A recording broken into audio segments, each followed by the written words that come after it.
After Ravana was killed, Sita Devi had to undergo the Agni Pariksha, fire test.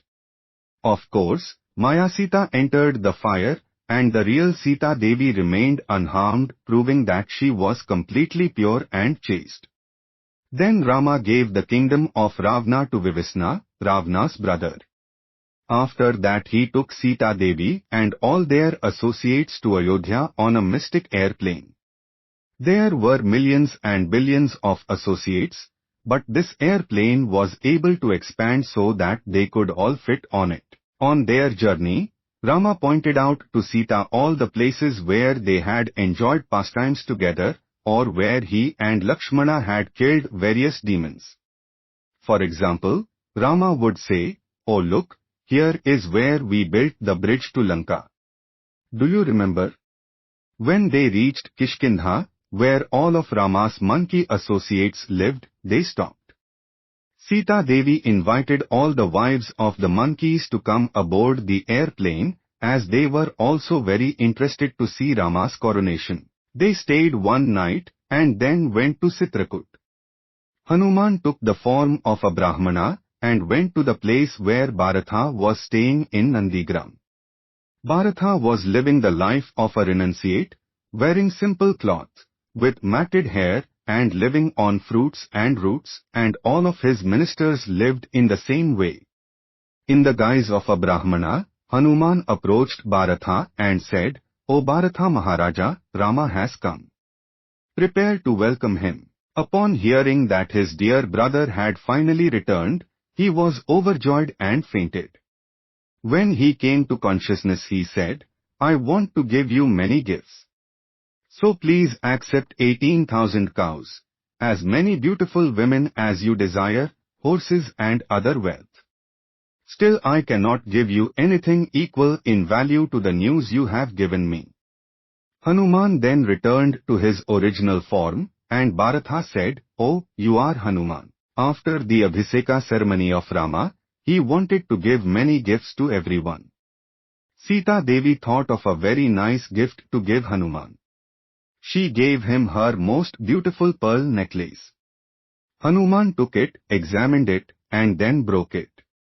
The pearls scattered all over the floor. Sita Devi was surprised and asked, "What are you doing?" Hanuman replied, "Oh, I was just seeing if Rama is written anywhere here." "But don't you know Rama is in your heart?" she said. Then Hanuman tore open his chest. In this way they are teaching that whatever is given to others should be in connection with Krishna. Rama and Sita Devi stayed together for many years, and everyone was very happy within the kingdom. Some people, however, criticized Rama for accepting Sita back after she had been in the palace of Ravana. According to Vedic principles, it is unacceptable to accept one's wife back after her being away for one night, what to speak of 1 year. One evening, the wife of a washerman came home late. Her husband immediately told her that she could not enter the house. He threw her out saying, "I am not like Rama who accepted his wife back after she'd been with another man." This news spread and the story got back to Rama. He was most disturbed and realized that he had to do something. How could he rule a kingdom where some of the people did not have faith in him? He called a meeting, asking all of his brothers to come, but none of them could give him any advice. He himself then realized what to do. He remembered that Sita always wanted to visit all the sages in the forest and shower them with gifts. He asked Lakshmana to take her to the ashram of all the sages, deliver his sorrowful message to her, and then leave her in the forest. Lakshmana was devastated that he was called upon to do this, but he could not say anything as he was Rama's younger brother. He therefore had to accept that responsibility. Sumanta was Lakshmana's chariot driver and moreover a very great minister of Rama. Lakshmana told everything about Rama's order to Sumanta. He said, "My life is full of miseries. Now, today, is the biggest misery of my life. They passed Prayag and went across a river. Valmiki's ashram is here, Lakshmana told Sita.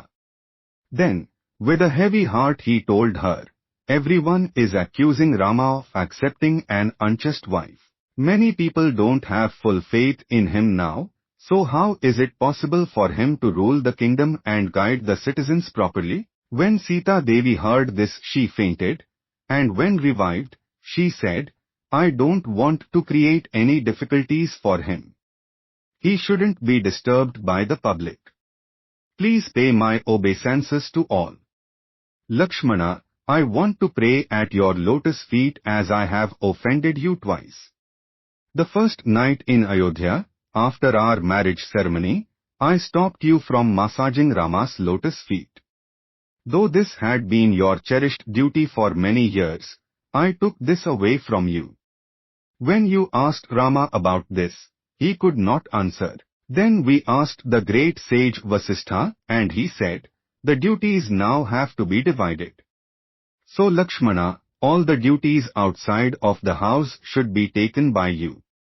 Sita Devi should now perform all the duties inside of the house. In this way it was decided. Secondly, I was once allured by a deer in the forest when we were in exile. I heard Marisi call out, Ha Lakshmana. Assuming it was Rama's voice, I told you to go immediately to help him. You said, no Sita, it is an illusion created by a demon. I insisted and told you, I know. You are a spy of Bharatha, and you have lusty feelings for me. That is why you don't want to save your brother. These words pierced your heart. You replied that you always saw me as your mother, and had never even seen my face, you had only my feet. You could not bear these harsh words. Then, when you went to see Rama, he chastised you saying, why did you take heed of the words of that woman? Then Ravana came here and begged, Bhiksana Dehi 3 times. When I did not want to come outside of your circle of protection, he threatened me, I curse you that your husband will die if you do not give anything to me here. So please forgive me for these offences. After leaving Sita Devi in the forest, Lakshmana lamented, Oh alas! I will surely give up my life. Sumanta tried to pacify him, and told him the truth of the matter. Once I was with Dashratha Maharaja, and 2 sages, Vasistha Arsai and Durvasa Muni, had come to visit him. Maharaja Dashratha served them very nicely, and then asked them to kindly tell him about the future of his 4 children. Vasistha Arsai remained silent, and Durvasa Muni responded by saying, Oh, you have 4 sons.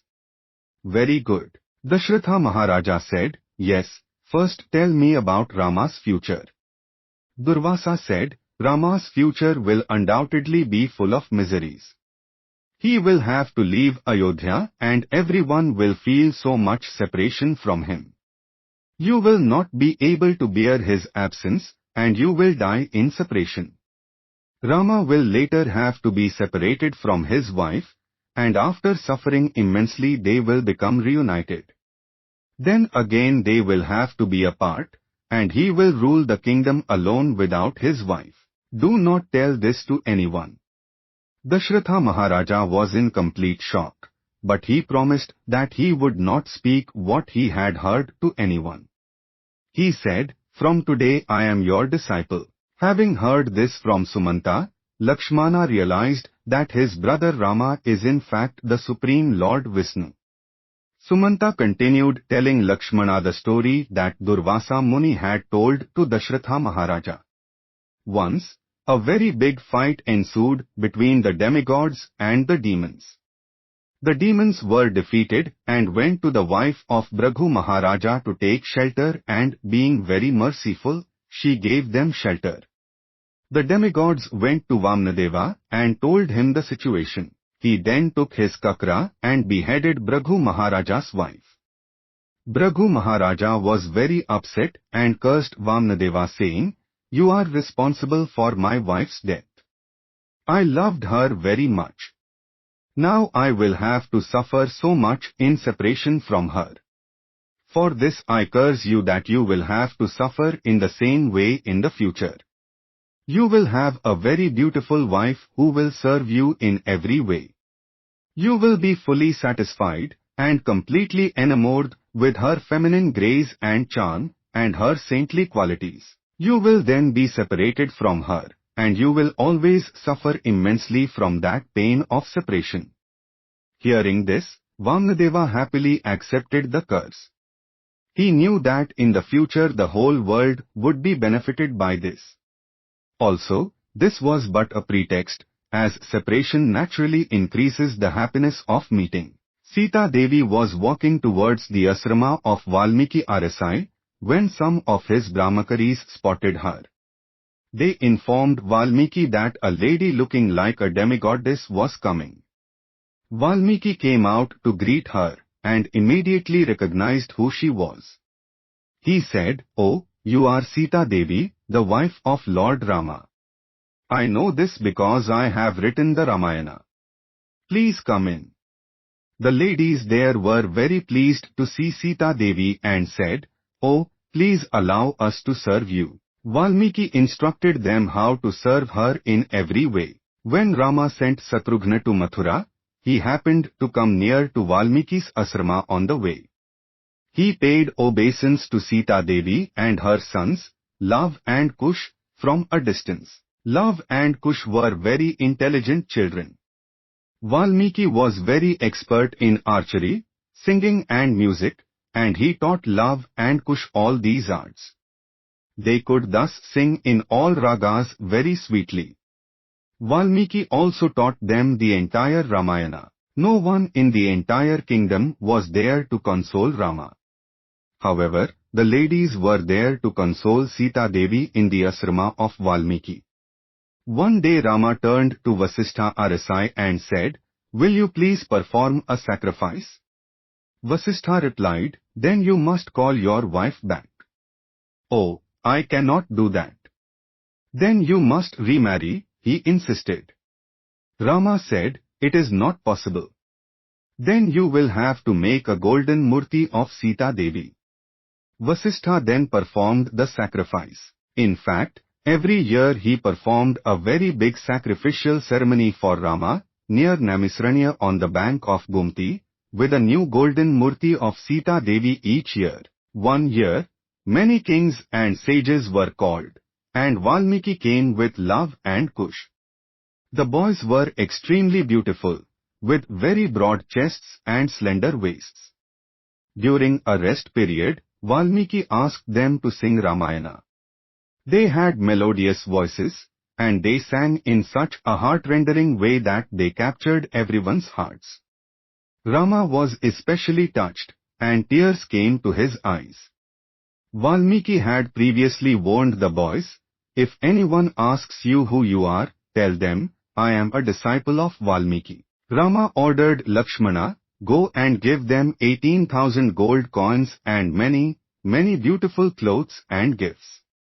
Then ask them who they are." When they were presented with these gold coins, clothes and gifts, they said, "What will we do with all these things?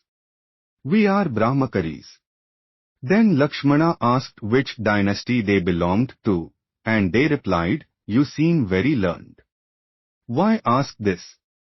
Why not ask who is our Gurudev? We are disciples of Valmiki RSI." For 5 or 7 days they came and recited the Ramayana, and after many days Rama and others came to know who they were. Rama then called Valmiki and requested that Sita Devi come and prove her chastity so that he could call her back. Valmiki said, "I have never spoken a lie in my life. I can assure you that Sita is completely pure and chaste." Rama said, "I know that. I am quite confident of this, but I want proof for my citizens. So please bring her here.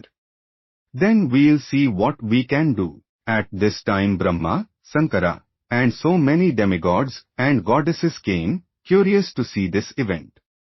Sita Devi sent Love, and push ahead to their father. She arrived thereafter, and Valmiki spoke gently to her, O daughter, Sita Devi. Come forward and prove your chastity. Sita Devi said, Mother, please prove this to one and all, that I have never served any other man. I have never even had thoughts of any man other than Rama in my whole life. Please accept me, Mother. Prithivi appeared from the earth, and Sita sat on her lap on a golden throne. In a moment Prithvi Devi completely covered her. Rama couldn't bear to see Sita leave him like this, and he fainted. Then, when he returned to consciousness, he prayed to Prithvi Devi, requesting her to bring back Sita. He told her, one time I went with a bow to the ocean and he was very much afraid. So I can turn you into dust in a moment. Just then Brahma came and told Rama, no. Don't do it. This is the last time. Sitaji has gone to your own abode, so you should very quickly wind up your pastimes and go there. Gaura Premanande.